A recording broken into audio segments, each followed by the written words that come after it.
Bagi Allah Jalla Jalaluh yang karena nikmatnya kebaikan-kebaikan menjadi sempurna, yang karena rahmatnya niat-niat baik hamba dapat terlaksana. Allahumma salli wa sallim wazid wa barik wa an'im ala sayyidina wa maulana Muhammadin wa ala alihi wa ashabihi ajma'in. Ya Allah, semoga salawatmu, salam, berkah dan nikmatmu senantiasa kau curahkan untuk hamba kekasihmu, untuk baginda Nabi kita Nabi Muhammad sallallahu alaihi wasallam, dan untuk keluarga beliau, untuk istri-istri beliau, untuk putra-putri beliau, dan untuk seluruh sahabat Nabi, yang terutama untuk Abu Bakar As-Siddiq, untuk Umar bin Khattab, untuk Uthman bin Affan, dan untuk Ali bin Abi Thalib radhiyallahu ta'ala anhum ajma'in. Amma ba'd. Ahibati fillah, semoga Allah melimpahkan rahmatnya kepada kita semuanya. Malam ini, setelah sebulan penuh mungkin kita berpisah,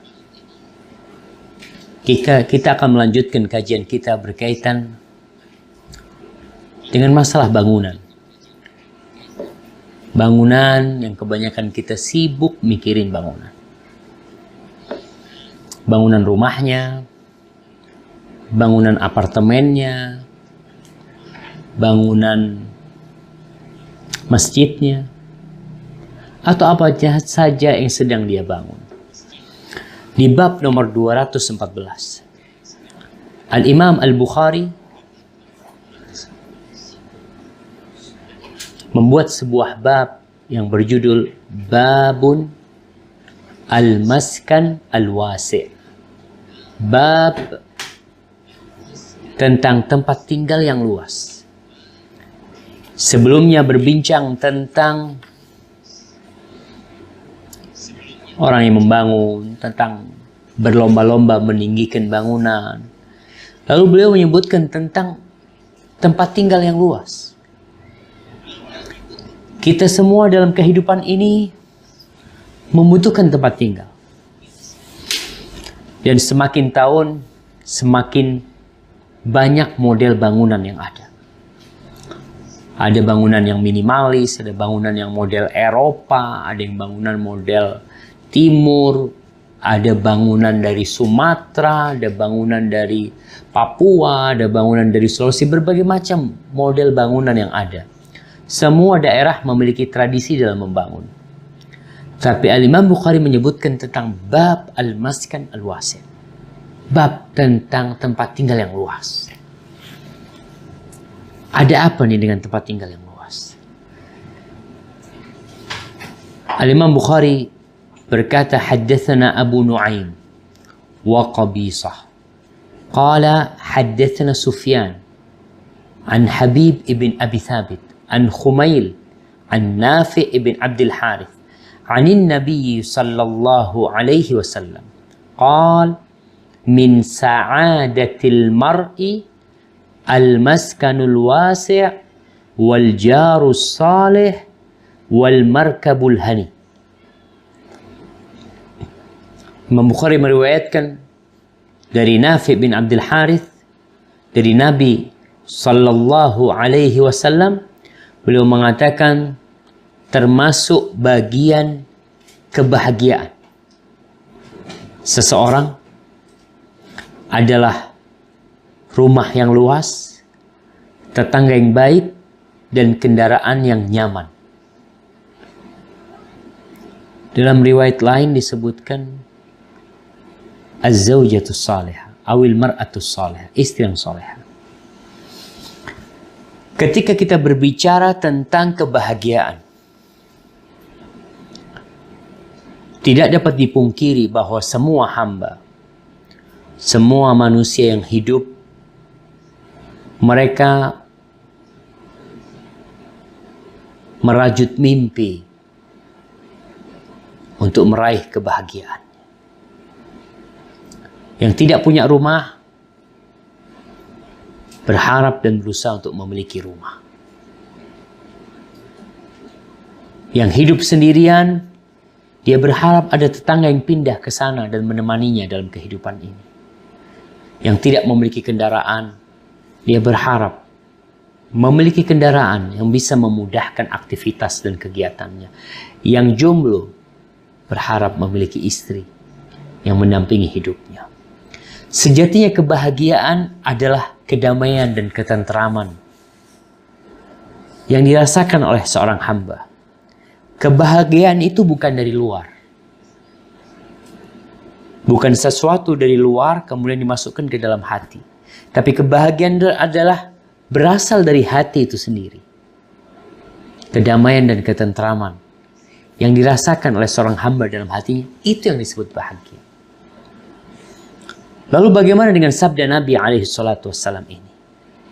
Belum menyebutkan termasuk kebahagiaan seseorang. Iya, ada faktor dari dunia ini, ada faktor yang membuatmu jadi bahagia dalam urusan dunia ini. Oleh karena itu, doa yang sering dipanjatkan oleh Rasulullah SAW, dan Allah ceritakan doa ini adalah doa yang senantiasa dipanjatkan oleh hamba-hamba yang beriman.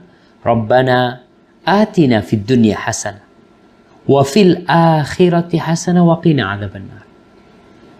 Kita memohon kepada Allah kebahagiaan di dunia ini. Iya.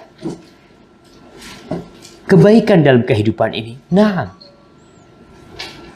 Dan ternyata ada beberapa faktor dalam dunia ini yang bisa menyempurnakan kebahagiaan kita. Atau paling tidak menambah kebahagiaan kita.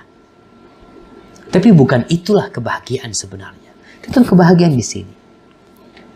Dan faktor-faktor dunia ini, di antara yang disebutkan oleh Nabi SAW, yang pertama yang berkaitan dengan bab kita, dan dengan masalah bangunan, adalah tentang al-maskan al-wasi'. Tempat tinggal yang luas. Tempat tinggal yang luas. Yang ada halaman untuk bermain anak-anak. Yang ada halaman untuk cocok tanam. Yang ada halaman untuk menjemur pakaian. Rumah yang luas. Bukan rumah yang mewah. Nabi berbicara tentang kualitas luasnya rumah ini.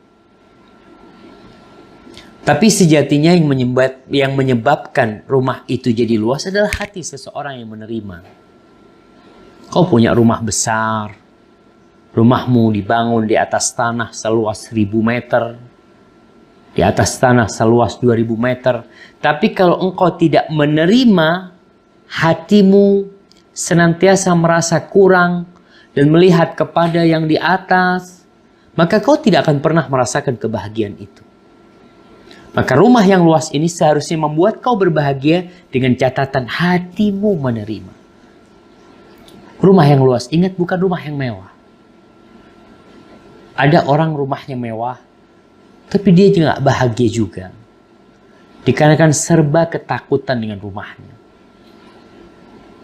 Bisa jadi karena hasil korupsi, karena tidak halal.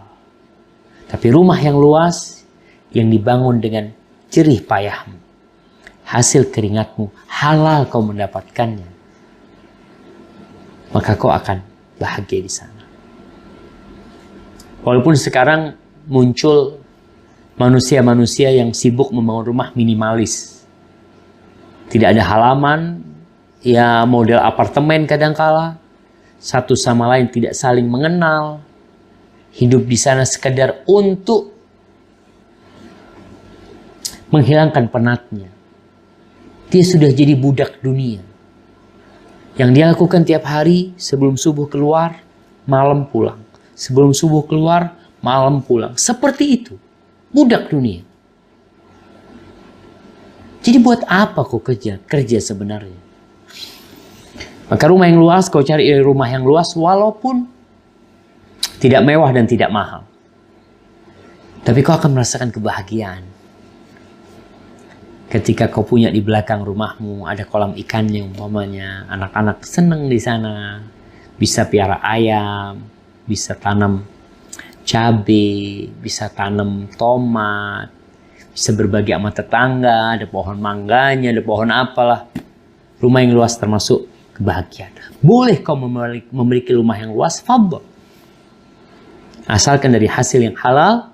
Dan catatan kedua, engkau bersyukur sama Allah. Tidak melihat kepada yang rumahnya lebih besar, yang rumahnya lebih luas, yang lebih mewah. Tidak. Taib. Yang kedua, al-jarus saleh. Tetangga yang baik. Jangan kau punya rumah yang luas, tapi tidak punya tetangga. Sehingga rumah itu sering disantroni perampok. Atau punya tetangga, tapi tetangganya nggak benar. Ada tetangga-tetangga yang tersenyum kepadamu. Matanya memandangmu. Hatinya senantiasa memperhatikanmu. Ketika kau keluar kota, dia telepon sahibnya. Rumah tetangga lagi kosong. Dia tidak mencuri. Tapi dia panggil pencuri untuk datang ke rumahmu. Orang rumahnya luas, tapi tetangganya, subhanallah, tidak beriman. Jauh dari ajaran Islam. Sehingga anak kita kalau bermain ke rumah dia, pulang, membawa nilai-nilai yang buruk dari tetangganya. Gak nyaman kok hidup bersama dia. Punya tetangga yang tidak tahu, tidak mengenal hak tetangganya. Dia setel musik keras-keras. Tetangganya sedang tidur. Dan kita tahu, tetangga memiliki peran yang besar dalam menambah kebahagiaanmu atau mengurangi kebahagiaan.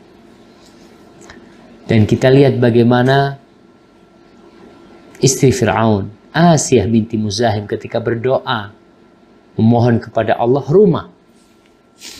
Tapi dia berkata, Rabbi bnili indaka. Dia minta dibangunkan. Tapi di mana bangunan itu? Di sisimu ya Allah. Dia hendak bertetanggaan dengan Rabbul Alamin. Baitan fil jannah, rumah di surga. Semua orang yang di surga insya Allah bahagia. Tapi tingkat kebahagiaan mereka sesuai dengan amalan mereka.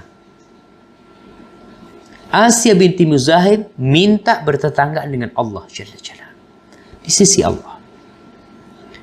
Maka ada sebuah mathal dalam bahasa Arab yang dikatakan al-jaru qabla dar.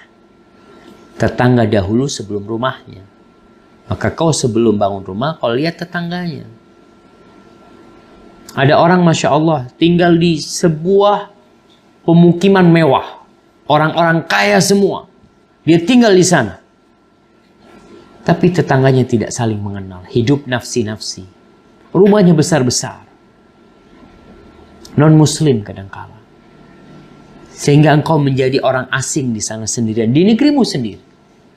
Di negeri yang mayoritas Islam, kau tinggal di tengah-tengah orang-orang non-muslim. Kau merasa asing di sana. Masjid nggak ada, musola nggak ada. Pemandangan-pemandangan yang menumbuhkan keimanan tidak kau dapatin di sana. Tetangga-tetangganya sibuk membangun patung sana, patung di sini. Anak-anak melihat berbagai kemungkaran setiap hari di tempat tinggalmu. Memang rumahmu luas, tapi tetanggamu nggak benar. Maka engkau akan terkurangi kebahagiaan. Yang ketiga, al-markabul hani. Kendaraan yang nyaman. Artinya kendaraan tidak mewah. Kita butuh kendaraan. Tapi ada orang-orang yang sudah tidak butuh kendaraan. Dia sampai tingkatan kolektor. Mengkoleksi kendaraan. Dan itulah kehidupan dunia. Allah mengatakan, i'lamu annamal hayatud dunya la'ibun wa lahun wa zinatun wa tafakhurun bainakum wa takathurun fil amwali wal aulad. Itu kata Allah, ketahuilah bahwa kehidupan dunia ini lain permainan, senda gurau, ya. Perhiasan, orang berbangga-banggaan, banyak-banyakan harta, Aku punya mobil ini, aku punya tanah di sini, aku punya ini, punya itu, macam-macam. Apakah orang yang memiliki 50 kendaraan bisa disebut bahagia? Wallahu a'lam. Bisa jadi hidupnya susah. Memikirkan kendaraan-kendaraan yang tidak dia tunggangin. Dia kerjanya hanya mengelap mobilnya. Punya mobil tahun sekian, punya mobil tahun sekian. Banyak. Dia dikendarain? Tidak. Dia hanya mengusap. Tiap hari dia lihat, duduk. Bahagia?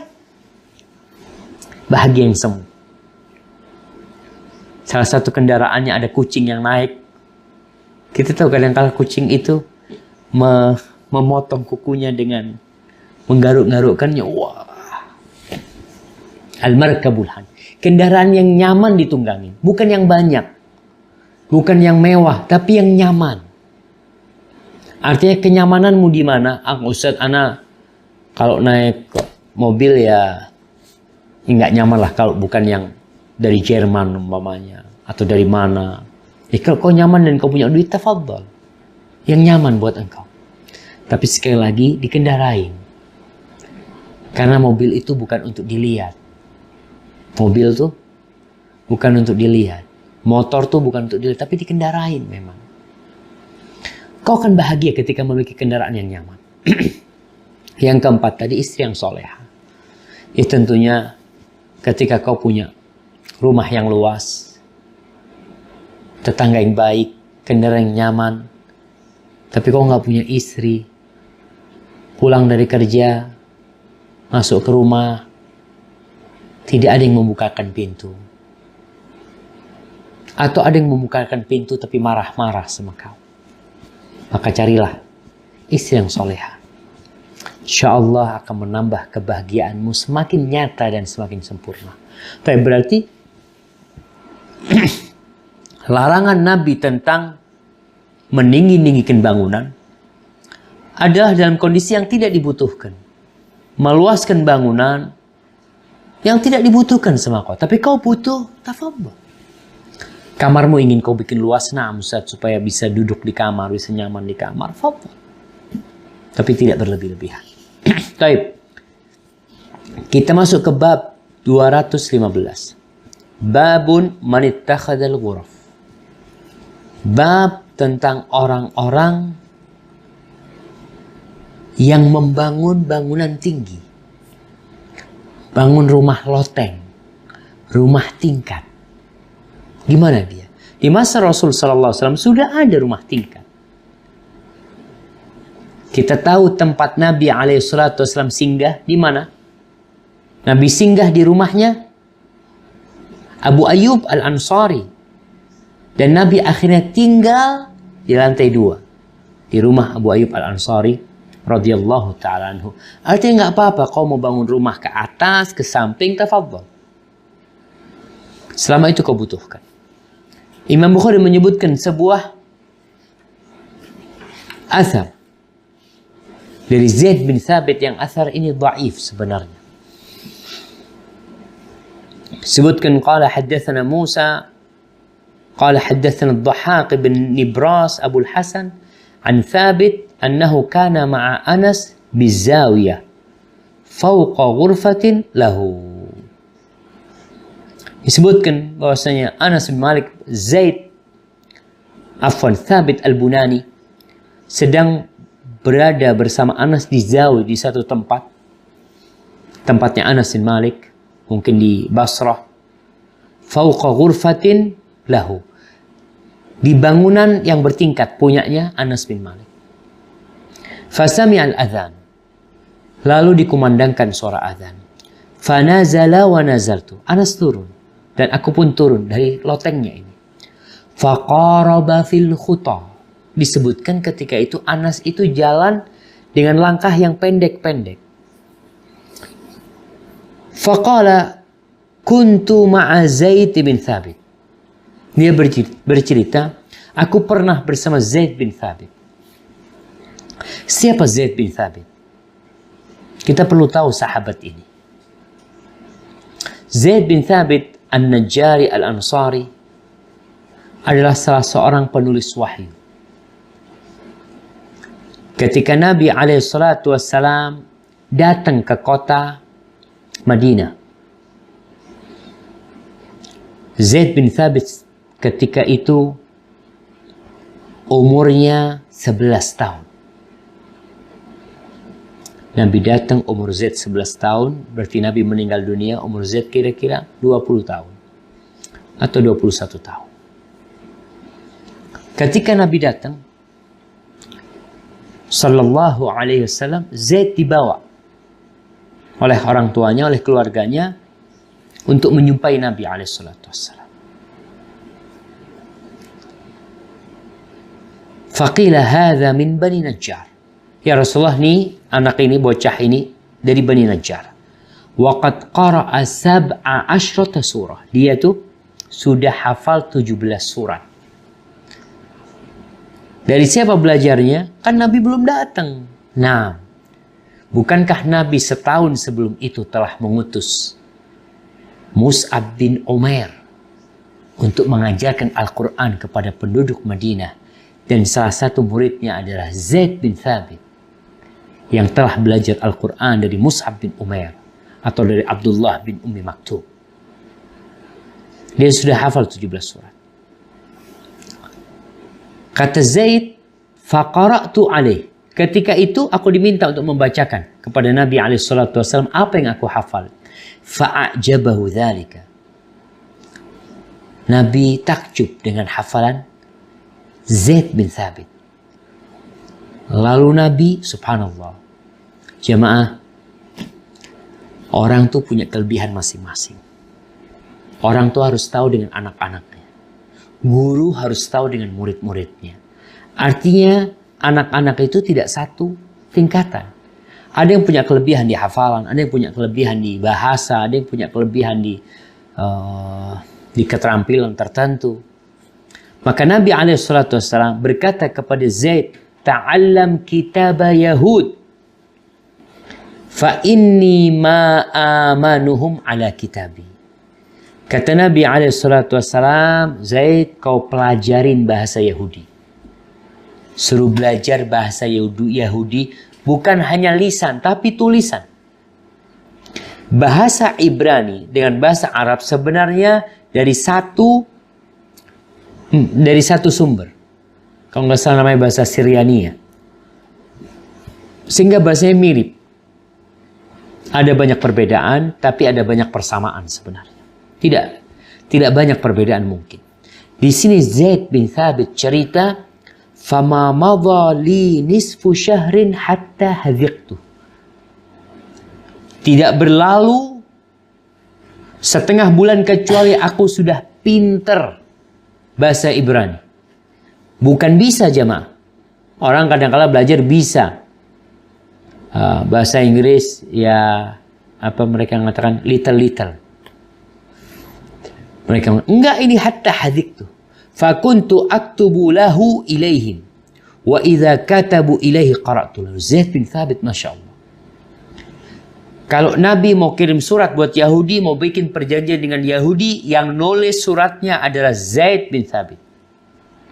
Kalau ada tulisan-tulisan kiriman dari orang Yahudi, yang membaca kepada Nabi SAW adalah Zaid bin Thabit radhiyallahu ta'ala anhu. Subhanallah. Itu kelebihan Zaid bin Thabit. Dan dalam riwayat lain dikatakan Zaid belajar dalam jangka waktu 17 hari. Ayahnya sudah meninggal dunia. Dia yatim. Ketika umurnya 5 tahun sebelum datangnya Nabi SAW. Umur 6 tahun kira-kira. Ayahnya telah meninggal dunia. Ibunya termasuk ibu yang salehah, yang mendidik Zaid dengan pendidikan yang Masya Allah. Dan Zaid termasuk yang menulis wahyu yang diminta oleh Abu Bakar Siddiq untuk menulis wahyu di masa Abu Bakar Siddiq radhiyallahu ta'ala anhu. Pada salah satu peperangan, supaya kau tahu keutamaan Al-Quranul Karim, supaya kau tidak meremehkan Al-Quranul Karim, Innallaha yarfa'u bihadzal kitab aqwaman wa yadha'u bihi akharin. Dengan Al-Qur'an ini Allah mengangkat derajat sebagian orang dan merendahkan yang lain ketika mereka mengabaikan Al-Qur'an Karim. Ketika perang Tabuk,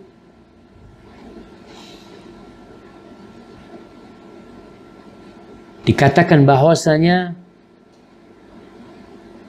bendera Bani Najjar berada di tangan Umar bin Hazm. Lalu diminta sama Nabi SAW dan diberikan kepada Zaid. Umarah ketika diminta panji peperangan Bani Najjar dari dia di perang Tabuk itu, Umarah tanya, ya Rasulullah, balaghaka anni syai', apakah sudah sampai kepadamu berita tentang aku, tentang keburukanku mungkin, tentang kesalahanku, sehingga bendera itu diambil dari aku? Apa kata Nabi SAW? La, enggak. Walakin al-Quran indahu. Tapi Zaid itu punya Quran. Pada waktu itu umur Zaid perang Tabuk tahun 9, 20 tahun mungkin. Itu sudah disuruh pegang bendera qabilahnya. Kenapa? Karena bersama dia ada Al-Quranul Karim. Maka jamaah, Zaid bin Thabit menjadi mulia di kota Madinah. Bahkan Ibnu Abbas itu belajar sama Zaid. Kalau datang mau ngaji sama Zaid, datang ke rumahnya, Assalamualaikum, ini misanan Rasulullah Sallallahu Alaihi Wasallam. Dikatakan Zaid sedang tidur, Ibnu Abbas tidur, istirahat di depan pintu rumah. Dia tidak masuk dan dia tidak minta dibangunkan gurunya. Penghormatan seorang murid kepada gurunya. Suatu hari Zaid bin Thabit habis menguburkan jenazah, hendak naik kudanya atau himarnya, itu Ibnu Abbas memegangkan tempat kakinya atau memegangkan tali kendali kudanya agar Zaid bin Thabit bisa naik. Dan ketika Zaid bin Thabit meninggal dunia, Ibnu Abbas mengatakan, man sarrahu an ya'lam kaifa dhahabul ilm falyanzur hakadha dhahabul ilm. Wallahi laqad dufina al-yawm ilmun katsir. Barang siapa yang ingin tahu bagaimana ilmu itu pergi, bagaimana ilmu itu hilang, maka hendaklah dia melihat nih. Seperti inilah ilmu itu hilang. Demi Allah, pada hari ini telah dipendam ilmu yang banyak sekali. Jamaah, kita tahu ilmu itu tidak dicabut sama Allah dengan dibikin orang lupa dengan ilmu. Tidak. Walakin yaqbidul ilma biqabdil ulama. Tapi Allah menghilangkan ilmu itu dengan dimatikannya para ulama. Sehingga akan berbicara sembarang orang. Akan ditokohkan manusia-manusia yang tidak pantas untuk duduk di tempat itu. Tidak memiliki ilmu berkaitan dengan ilmu akhiratnya. Hanya tentang dunia yang dimilikinya. Tapi berbicara tentang agama, orang-orang yang tidak memiliki kapasitas untuk berbicara. Rusak dunia ini. Zaid bin Thabit radhiyallahu ta'ala anhu ketika meninggal dunia, maka telah hilang ilmu yang banyak sekali, kata Abdullah bin Abbas radhiyallahu anhu. Kembali kepada cerita Anas bin Malik yang turun dari loteng rumahnya dengan langkah yang pendek-pendek. Dia berkata kepada Thabit al-Bunani, kuntu ma'a Zaid bin Thabit, aku pernah bersama Zaid bin Thabit. Lalu Zaid bin Thabit jalan seperti ini, langkahnya pendek-pendek. Wa qala atadri lima fa'altu bika, kau tahu kenapa aku melakukan ini? Fa inna an-nabiyya sallallahu alaihi wasallam masya bi hadhil mishyah. Nabi pernah jalan seperti jalanku ini. Lalu beliau berkata, atadri lima masyaitu bika, kau tahu kenapa aku jalan bersamamu dengan cara seperti ini? Qultu Allahu wa rasuluhu a'lam. Allah dan Rasulnya lebih tahu. Qala liyakthura adadu khutana fi talabis salat, agar langkah kita semakin banyak menuju ke salat. Jamaah, hadis ini dhaif. Hadis ini dhaif. Akan tetapi perintah untuk memperbanyak langkah ke rumah Allah itu disebutkan dalam hadis yang sahih. Artinya kita berjalan ke rumah Allah biasa. Pernah orang-orang di kampung Bani Salimah, kira-kira Anda nggak tahu dengan tepat ya berapa jarak Masjid Nabawi dari Masjid Qiblatain. Ya mungkin 2 kiloan atau 1,5 kilo mungkin ya. Jalan ke sana, ya 2 kiloan lah Masjid Nabawi. Itu ada orang sana melihat ada tanah kosong di dekat Masjid Nabawi. Maka mereka berkeinginan untuk pindah rumahnya. Di kampung mereka ada masjid, tapi mereka ingin dekat sama Masjid Nabawi. Mereka ingin pindah ke sana. Apa kata Rasulullah sallallahu alaihi wasallam? Diyarakum tuktab atharukum. Kalian tetap tinggal di kampung kalian. Akan dicatat tuh langkah-langkah kalian. Dicatat. Makanya berkaitan dengan bab ini, bab tentang membangun rumah yang tinggi, nggak ada masalah kau bangun punya rumah, asalkan tetap tidak berlebih-lebihan. Para ulama menyebutkan yustahabbu qasdul masjidil ba'id. Dianjurkan sholat di masjid yang jauh. Dianjurkan. Kalau itu tidak menjadikan masjid yang dekat tertinggal, terlupakan akhirnya. Jadi kosong malah, nggak ada yang sholat. Kau sholat masjid jauh, masjid yang dekat, akhirnya mati, tidak ada jamaahnya. Beliau mengatakan ini, para ulama menjelaskan wa illa fa ihya'ul qarib bi dzikrillah aula. Menghidupkan yang dekat untuk zikrullah, maka itu lebih utama. Jadi berkaitan dengan langkah-langkah menuju ke masjid, yang nggak ada masalah kok ke masjid yang jauh, tapi jangan sampai mematikan yang dekat. Selama imam yang sholat di sana sah sholatnya, kau sholat di sana. Barakallahu fikum. Baik, selesai nih bab tentang loteng, rumah yang tinggi. Boleh berarti orang memiliki rumah yang tinggi, boleh. Bukan berdasarkan hadis ini. Tapi tadi yang kita sebutkan, bahwasanya di kota Madinah, rumah para sahabat itu sebagian udah loteng. Udah tingkat 1400 tahun yang lalu. Tapi bangunannya sederhana sekali. Kita akan masuk ke bab Naqshul Bunyan. Bab tentang mengukir bangunan. Mewarnai bangunan. Menghiasi bangunan. Bikin rumahnya habis berapa? Habis 100 juta. Atau 200 juta. Terus menghiasi rumahnya habis berapa? Habis 1 miliar. Bagaimana tuh? Tapi kita akan baca hadisnya. Babun Naqshul Bunyan. Bab tentang mengukir bangunan. Wallahi jamaah, bicara ngukir bangunan, ana ingat bangunan-bangunan yang ada di Spanyol yang dibangun oleh umat Islam. Antum kalau melihat akan terkagum-kagum. Kalau sekarang orang membangun seperti itu biasa. Tapi dulu mereka bangun seperti itu. Bahkan orang yang bangun sekarang seperti itu tidak ada nilai seninya. Karena udah pakai mesin, udah pakai alat ya. Jadi Naqshul Bunyan itu memahat bangunan atau mewarnainya atau menghiasinya. Al-Imam Bukhari mengatakan haddatsana Abdurrahman ibn Yunus. Qala haddatsana Muhammad ibn Abi al-Fudayk. Qala haddatsani Abdullah ibn Abi Yahya.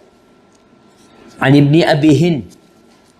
An Abi Hurairah an Nabi sallallahu alaihi wasallam qala la taqumu as-sa'atu hatta yabniya an-nas buyutan yushabbihunaha bil marajil. Qala Ibrahim ya'ni thiyab al-mukhattata. Kata Imam Bukhari telah mengajarkan kepada kami Abdurrahman ibn Yunus, dia berkata telah mengajarkan kepada kami Muhammad ibn Abi Fudayk, dia berkata telah mengajarkan kepadaku Abdullah bin Abi Yahya dari Ibnu Abi Hind dari Abu Hurairah radhiyallahu anhu dari Nabi alaihi salatu wassalam. Beliau bersabda, tidak akan terjadi kiamat. La taqumus sa'ah. Kiamat tidak akan terjadi sampai orang-orang membangun hatta yabninas buyutan. Orang-orang membangun tempat tinggal yang mereka bikin seperti marajil. Bangunan rumah yang seperti marajil disebutkan di sini artinya athiyab al-mukhattatah. Pakaian yang bergaris-garis. Atau kadangkala pakaian yang ada gambarnya, yang ada coraknya. Tidak akan terjadi kiamat sampai itu terjadi. Kalau kita melihat bangunan di masa Nabi SAW, ya orang bikin bangunan ya udah. Dari batu bata atau dari batu, jadi selesai. Tapi Nabi menjelaskan, ketika itu manusia hidup, mungkin tidak terlalu banyak harta pada masa itu. Sehingga orang tidak berpikir untuk menghiasi. Atau ketika itu orang-orang masih berpikir untuk akhirat mereka. Tatkala memiliki kelebihan harta, mereka salurkan di jalan Allah. Di tempat yang lebih bermanfaat daripada menghiasi rumahnya. Tapi akan terjadi kiamat, yakni tidak akan terjadi kiamat sampai orang menghiasi bangunan rumahnya. Dan itu yang kita lihat. Kita lihat ya.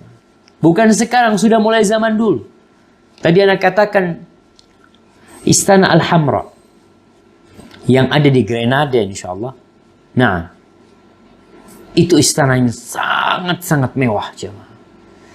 Untuk mereka kalau bicara ngukir, yang diukir bukan kayu. Yang diukir itu marmer. Yang jadi atap rumahnya itu kalau sekarang kita lihat, orang atap rumahnya dikasih gips. Aduh tinggal pasang tuh gips, nggak mahal tuh. Dulu orang-orang bukan gips. Marmer itu antum lihat, subhanallah. Seperti kalau masuk gua, apa lupa namanya, skalit apa. Seperti itu. Jadi pada masa itu mereka sudah membangun, subhanallah. Itu dihiasin, diukir batu marmer. Allahu Akbar. Tidak akan terjadi kiamat sampai itu terjadi. Dan kita sudah melihat. Manusia sibuk membangun bangunan, menghiasinya, dicat warna ini, dicat warna itu. Apa tujuannya? Wallahu a'lam. Manusia memiliki banyak faktor yang membuat dia menghiasi rumahnya. Tapi itu tanda-tanda akan terjadi kiamat. Sebagian yang mendorongnya untuk melakukan itu, keinginan untuk berbangga-banggaan. Keinginan untuk bersaing. Untuk menunjukkan kalau dia bisa, dia mampu, dia memiliki. Itu kadang-kala yang mendorong dia. Atau karena hanya ingin meniru. Bangunan orang kayak gitu ya. Kita lihat rumah orang. Kalau dulu tuh memang bangunan di Mekah ya. Di Medina hanya kotak aja bangunan mereka. Kalau di Indonesia mungkin karena pakai genteng, modelnya kayak yang kita lihat tuh. Seperti segitiga kayak gitu. Sekarang kan enggak orang sudah. Depan rumahnya dikasih tembok, diwarna-warni. Keramik dulu tuh. Ya hanya orang kaya. Sekarang rumah itu temboknya di keramik. Atau di marmer atau di apa. Fadol, tapi jangan berlebih-lebihan. Insya Allah kita pada acara pada pertemuan yang akan datang, kita akan membahas hadis tentang idha'atil mal, tentang membuang-buang harta akhirnya untuk sesuatu yang tidak berfaedah. Ketika kau bangun rumah, kau hiasi, ada manfaatnya, tafadhal. Umpamanya orang dikasih, anak pasang gipsat yang bagus ya, sekalianlah. Tujuannya apa? Supaya jarak antara tembok sama atap itu, sama asbes itu tertutupin. Biasanya ada binatang yang keluar dari sana. Biasanya ada cicak yang keluar dari sana. Umpamanya. Oh, ahlan wa sahlan. Artinya sesuatu yang halal di dunia ini jamaah, kita akan dihisap pada hari kiamat. Kalau haram akan diazab. Artinya semua yang halal akan dihisap, yang haram diazab. Maka kau ya sebagaimana perkataan Umar bin Khattab radhiyallahu taala anhu, hasibu anfusakum qabla an tuhasabu. Kalian hisab diri kalian sebelum kalian nanti dihisab. Oke, kau sekarang bangun rumah kayak gitu. Baik, Masya Allah. Kau habiskan untuk bangun rumah, untuk menghiasi rumah, sekitar 5 miliar umpamanya. Ini orang duit nih.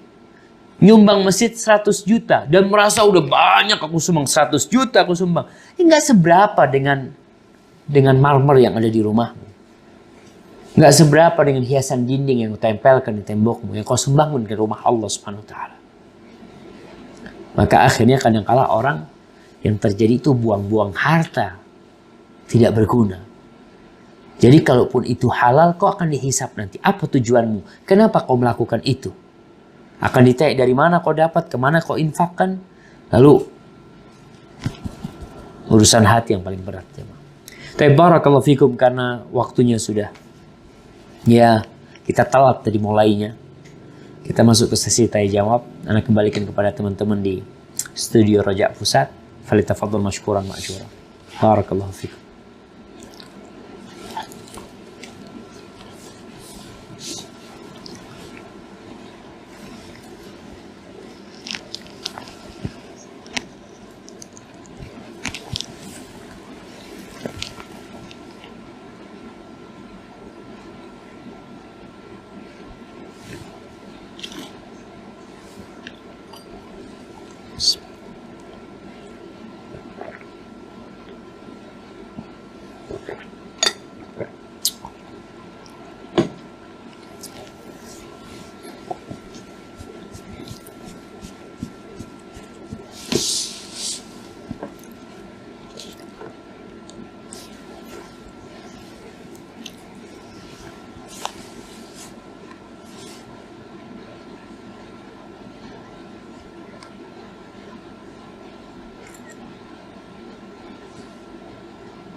Barakallahu fiik, subhanallah.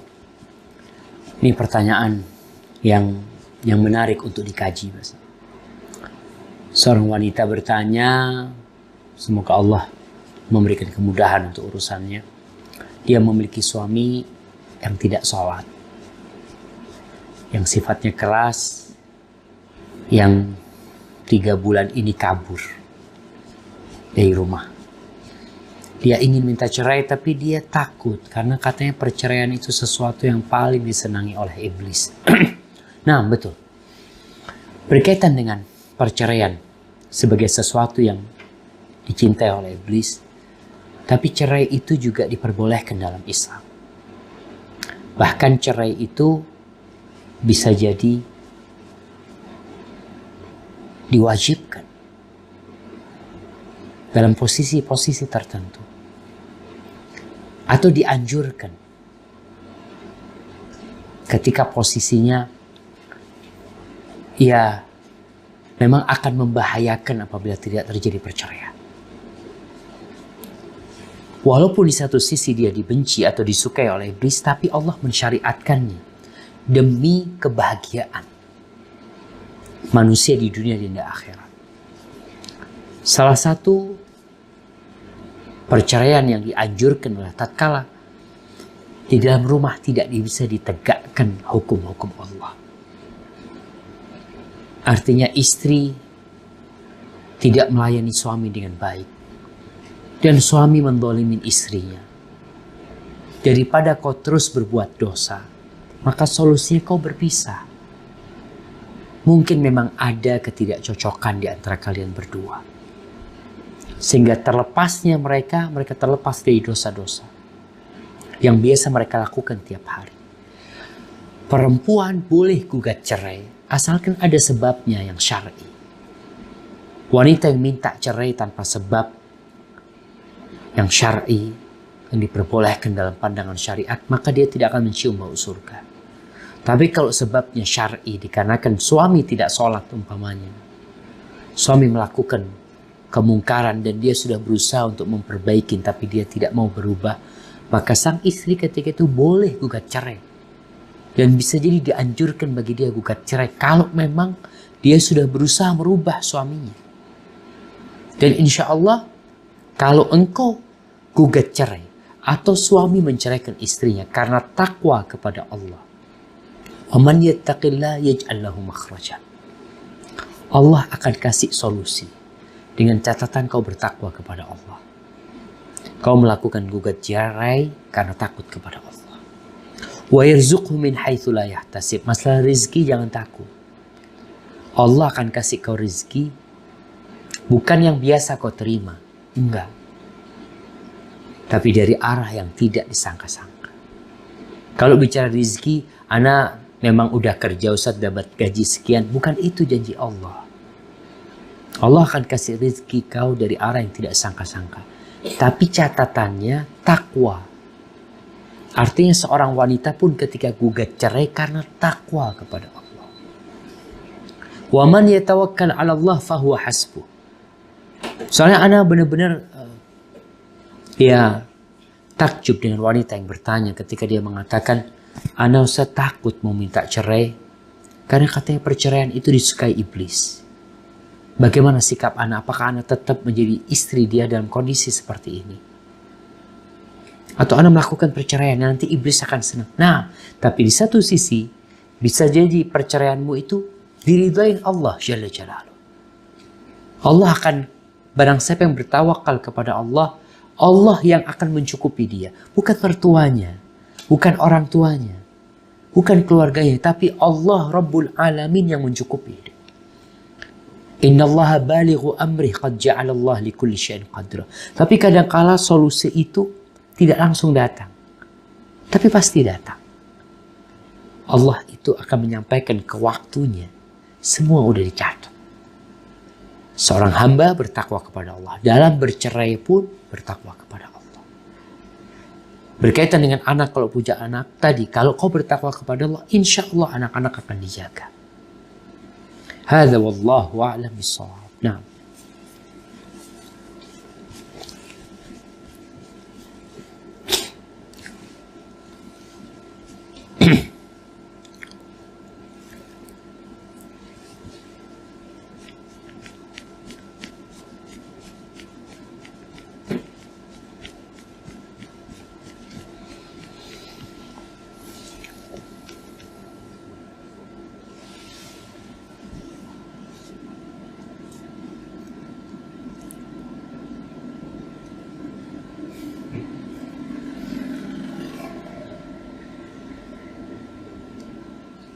Nah, Masya Allah.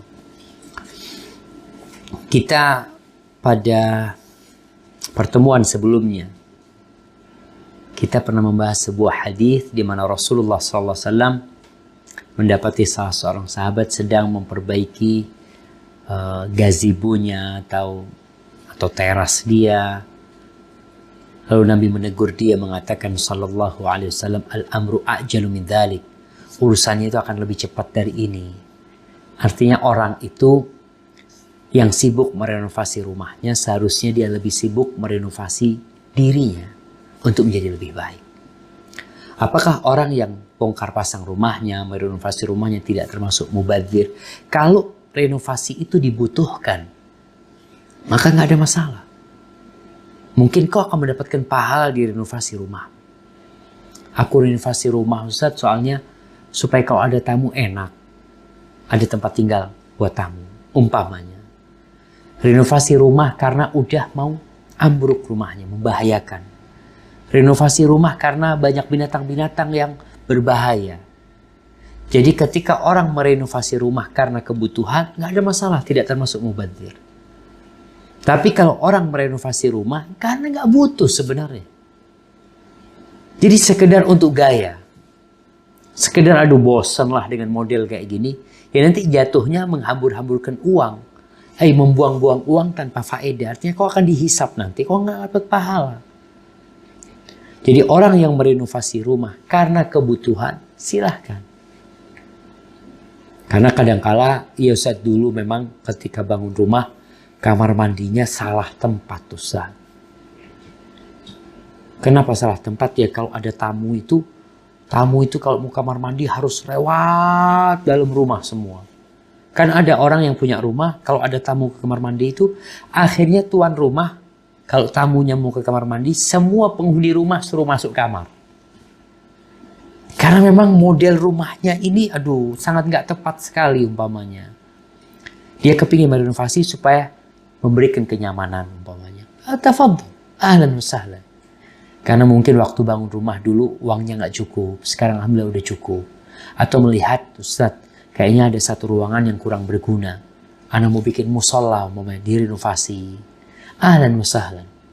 Jadi renovasi rumah, bongkar pasang rumah karena kebutuhan, nggak apa-apa. Bahkan bisa jadi kita dapat pahala.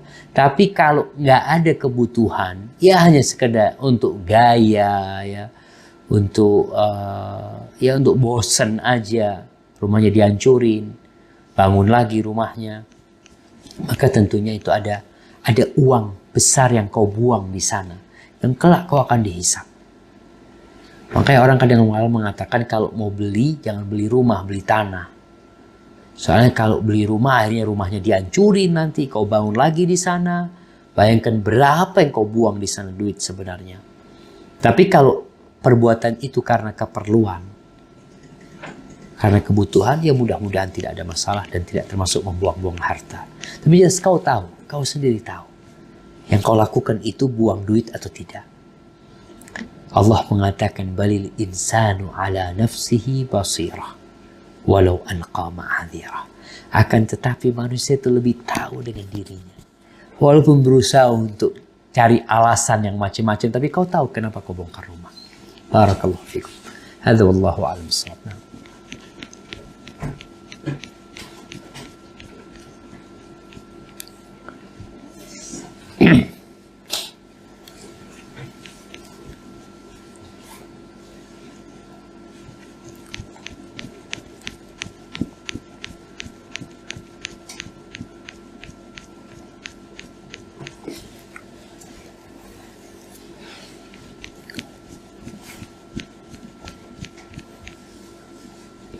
Waalaikumsalam.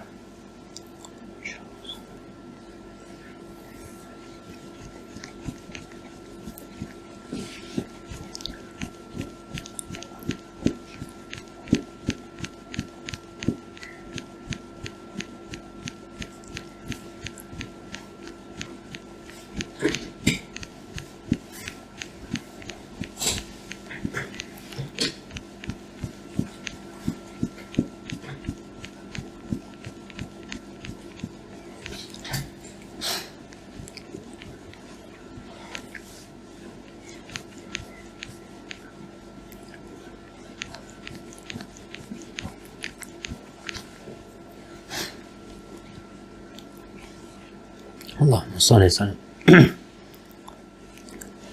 Waalaikumsalam warahmatullahi wabarakatuh. Nah, iya ini pertanyaan yang menarik nih buat orang yang ingin dapat pahala haji dan umroh yang sempurna ya. Jadi berkaitan dengan hadis Rasul sallallahu alaihi wasallam, "Man shalal ghadata fil jamaah", barang siapa yang salat subuh berjamaah di masjid, "tsumma qa'ada fi musallahu yadhkurullah", kemudian dia duduk di tempat salatnya nih, mengingat Allah Subhanahu wa taala sampai matahari terbit, kemudian dia salat, maka dia akan mendapatkan pahala umroh dan haji yang sempurna. Pertanyaan tadi dari Samarinda mengatakan, gimana kalau berzikirnya di rumah? Artinya setelah sholat subuh berjamaah, ini orang pulang ke rumahnya. Apakah dia akan tetap mendapatkan pahala umroh dan haji yang sempurna? Wallahu a'lam. Tapi kalau dilihat dari hadisnya, dia tidak akan mendapatkan.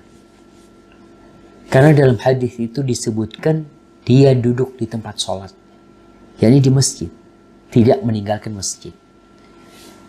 Dia duduk di sana sampai matahari terbit. Kemudian sholat. Sholatnya ini yang boleh dilakukan di rumah.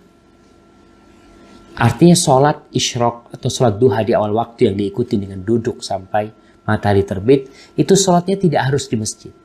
Tapi yang jelas dia sholat. Setelah dia duduk dari subuh sampai matahari terbit, lalu dia sholat. Sholatnya boleh di rumah. Tapi kau harus duduk sampai matahari terbit di masjid. Bagaimana dengan wanita? Wanita tidak disyariatkan sholat berjamaah ke masjid. Tidak diperintahkan, tapi dia boleh sholat di masjid. Bagaimana dengan wanita yang sholat di rumahnya, dia duduk di rumahnya berzikir sampai matahari terbit, lalu sholat dia setelah itu, kira-kira dapat nggak pahala umroh dan haji sempurna? Anda melihat ada dua pendapat para ulama. Sebagian mengatakan insya Allah dia dapat, tapi sebagian lain mengatakan kayaknya enggak sih. Walaupun dia berada dalam kebaikan yang besar sekali dengan duduk sampai matahari terbit lalu sholat, dia mengamalkan satu kebaikan yang banyak. Syekh Utsaimin berpendapat bahwasanya dia tidak akan mendapatkan. Begitu pula seorang lelaki yang zikirnya di rumah, maka dia kehilangan fadilah duduk di masjidnya. Karena orang yang duduk di masjid itu terhitung dia ya orang yang iktikaf di rumah Allah Subhanahu wa taala, yang didoakan terus oleh malaikat. Sehingga wallahu a'lam bishawab, kalau zikirnya di rumah kemungkinan dia tidak mendapatkan hal itu. Tapi kebaikan Allah banyak. Artinya walaupun kau tidak mendapatkan pahala umroh dan haji yang sempurna, Allah akan kasih pahala yang lainnya buat kau. Karena kau terus berzikir sampai matahari terbit, kemudian kau sholat, insya Allah kau akan mendapatkan kebaikan yang banyak. Itu kalau memang kau tidak bisa. Karena ada orang yang anak nggak bisa duduk di masjid, Ustaz, karena ada kerjaan di rumah. Harus jaga rumah. Ya tetap kau lakukan zikir sampai matahari terbit. Insya Allah Allah akan memberikan pahala yang indah buat engkau. Karena fadlullah azim, keutamaan Allah itu besar sekali buat kita. Barakallahu fikum. Nah,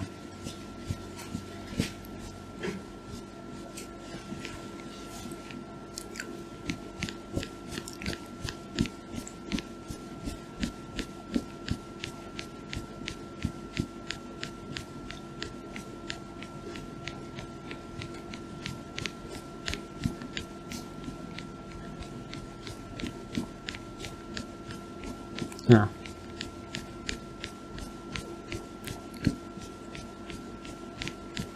Masya Allah, ya ini berkaitan dengan memperbanyak langkah-langkah ke masjidnya. Subhanallah jemaah. Ada yang mengatakan,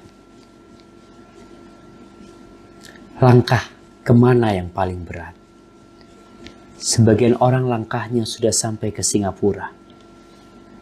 Sebagian orang langkahnya sudah sampai ke Eropa. Sebagian orang langkahnya sudah sampai ke tempat wisata-wisata. Tapi masjid di dekat rumahnya, langkahnya belum pernah sampai ke sana. Ini sesuatu yang mengherankan. Tapi itulah, jalan menuju surga itu diliputin dengan berbagai macam hal yang dibenci oleh jiwa. Tapi jalan menuju neraka itu diliputi dengan segala hal yang jiwa kita tanpa disuruh mau ke sana. Syahwat kita. Bagaimana orang yang ke masjid dengan kendaraan, tidak dengan berjalan kaki. Apakah dia akan tetap mendapatkan pahala yang dijanjikan oleh Rasulullah SAW?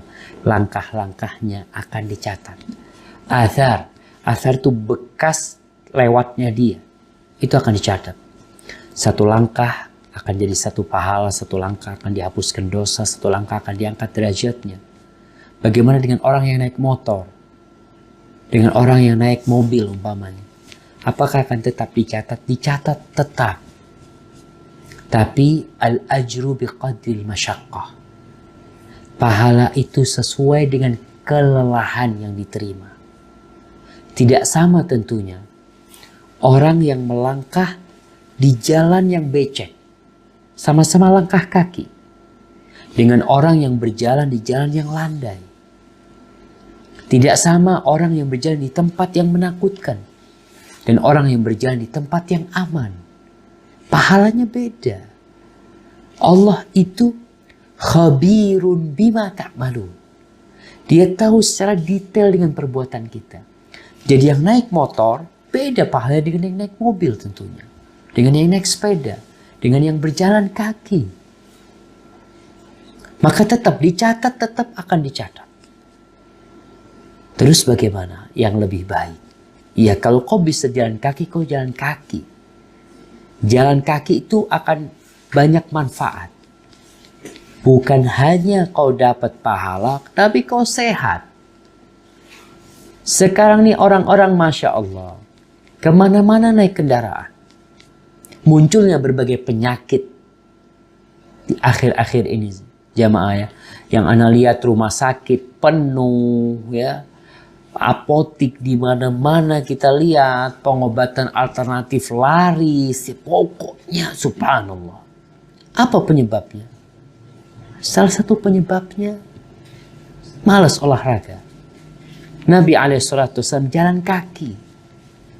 Bahkan ketika berjalan kaki beliau SAW ka'annama nazala min sabab au habata min sabab. Seakan-akan beliau turun dari tanah yang tinggi. Maka wasiat ana kalau bisa jalan kaki ke tempat-tempat yang tadi memang bisa ditempuh jalan kaki. Tapi kalau jauh kalau naik motor, fadhol naik motor. Tetap insya Allah dapat pahala.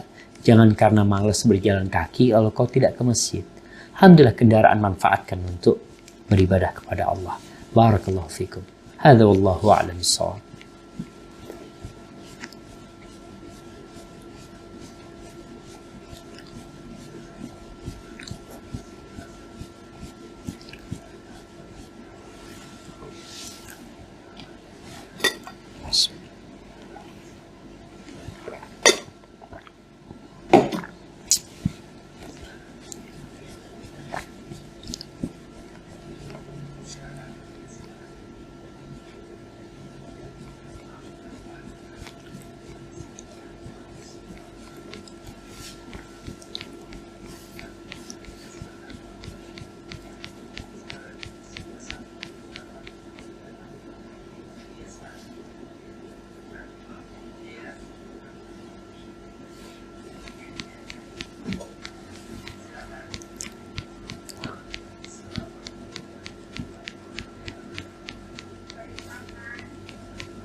Barakallahu fiik. Ya, ini pertanyaan tentang seorang ibu yang baru menguburkan anaknya yang berusia 45 hari ya.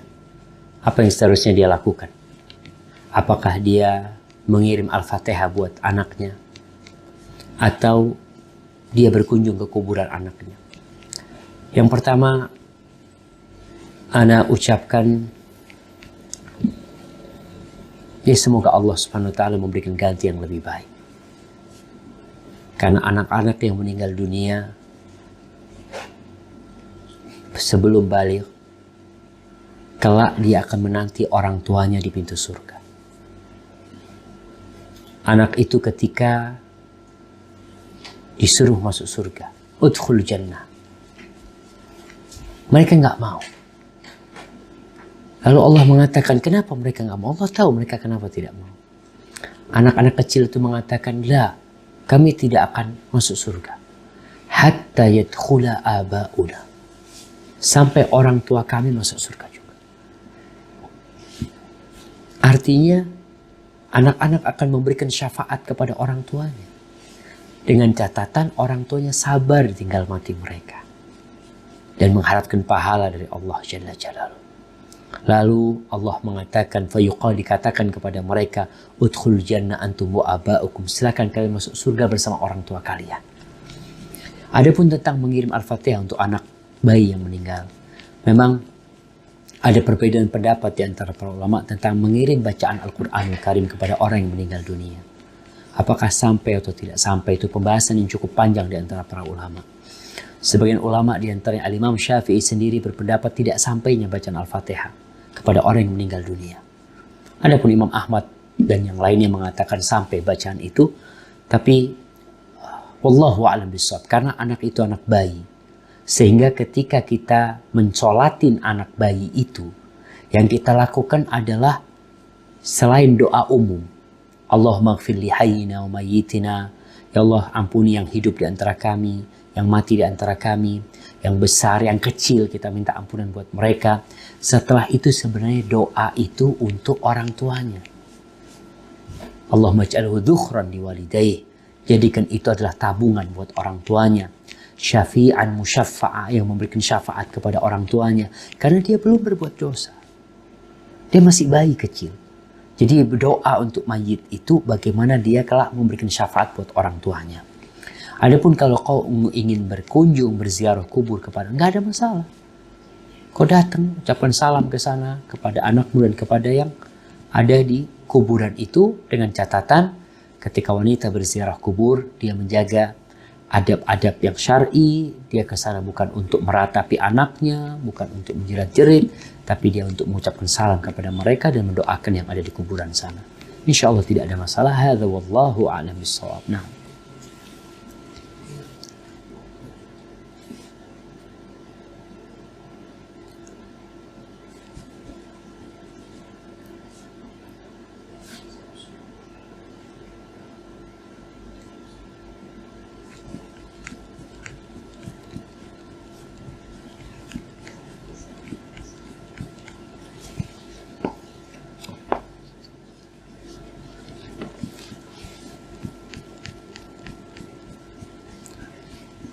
Allahu Akbar. Iya, ini tentang peternak puyuh yang membunuh, dia membunuh anak-anak puyuh jantan yang tidak produktif. Wah, jamaah ya. Kita itu tidak boleh menjadikan burung sebagai sarana untuk menembak, yang kita tidak memakannya. Kita hanya membunuhnya. Kalau sekarang tadi dikatakan dia membunuh pejantan puyuh yang tidak produktif, wallahu a'lam, ya, ana jadi bingung nih. Kenapa kau bunuh? Kalau kiranya engkau tadi mungkin berpikir anak pejantan puyuh itu tidak produktif, tapi tak perlu dibunuh sebenarnya. Bukankah dia bisa besar dan dagingnya bisa dimakan? Kalau engkau tidak mau memeliharanya, bisa kau berikan kepada orang. Karena tidak ada alasan buat engkau untuk membunuh dia sebenarnya. fi kulli kabidin rotbatin ajrun. Kata Nabi SAW, ini berbuat baik kepada semua yang ada hatinya yang basah, itu dapat pahala kau. Tapi kalau sekarang kau bunuh, dan termasuk bukan binatang yang boleh dibunuh seperti itu, maka rasa kau perlu kau mungkin tanya kepada ustadz yang lain, tapi kalau anda lihat kayaknya nggak boleh sih ya. Karena tidak ada alasan kau membunuh dia. Kalau kau tidak mau memelihara dia karena tidak produktif, kau bisa kasihkan kepada orang yang mau memeliharanya. Kau tinggal bikin pengumuman, kita punya puyuh-puyuh, silahkan yang mau memelihara. Anak-anak kecil tuh suka memelihara kadang-kala seperti itu. Dan mungkin ada cara lain, tidak dengan membunuhnya jamaah. Karena itu bukan termasuk binatang yang mengganggu kita yang boleh kita bunuh. Ada binatang-binatang yang kita boleh membunuhnya karena mengganggu. Tapi binatang puyuh yang lucu dia itu, yang ana lihat sekarang orang-orang piara puyuh jantan untuk suaranya atau apa, sedangkan kau membunuhnya dan membinasakannya. Kayaknya kau nggak punya hak untuk melakukan itu. Hadza wallahu a'lam bishawab. Itu yang bisa kita kaji pada kesempatan kali ini. Mudah-mudahan bermanfaat buat kita semua. Sampai berjumpa kembali. Semoga senantiasa dalam lindungan ilahi. Wassalamualaikum warahmatullahi wabarakatuh.